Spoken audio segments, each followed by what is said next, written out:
السلام علیکم ورحمۃ اللہ وبرکاتہ۔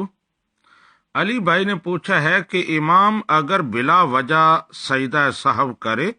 یعنی سجدہ سہو اس پر واجب نہ ہو اور وہ سجدہ سہو کرے تو مقتدیوں کی نماز کا کیا ہوگا؟ جی علی بھائی، امام اگر بلا وجہ سجدہ سہو کرتا ہے، یعنی سجدہ سہو اس پر واجب نہیں ہے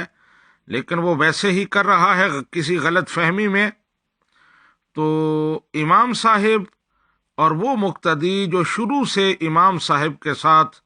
نماز میں شریک ہیں، ان کی نماز تو مکمل ہو جائے گی۔ جو ہی وہ سجدہ سہو کے لیے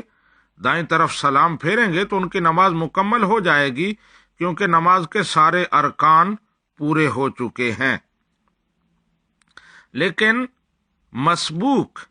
جس نے پوری نماز امام کے ساتھ نہیں پڑھی، اس کی 1 یا 2 رکعتیں 3 رکعتیں رہتی تھیں، وہ اگر اس سجدہ میں امام صاحب کو فالو کرے گا، ان کی اتباع کرے گا، تو اس کی نماز نہیں ہوگی، اس لیے کہ سجدہ سہو کرتے ہی امام صاحب تو نماز سے باہر ہو گئے ہیں۔ اب مسبوق ایک ایسے شخص کی اقتداء کر رہا ہے جو نماز میں ہے ہی نہیں، جو اس کا امام ہے ہی نہیں، لہذا اس کی نماز ختم ہو جائے گی۔ اور اسی طرح امام کے سجدہ سہو کرنے کے بعد، یعنی وہ سجدہ جو اس نے بلا وجہ کیا ہے، اس کے بعد اگر کوئی بندہ آ کر اسے جوائن کرتا ہے، اس کی اقتداء کرتا ہے، تو اس کی نماز بھی نہیں ہوگی،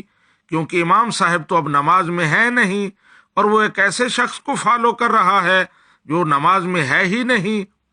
اور اس نے امام صاحب کے ساتھ نماز کا کوئی جز نہیں پایا، لہذا اس کی نماز بھی نہیں ہوگی۔ ھذا ما عندی واللہ ورسولہ اعلم۔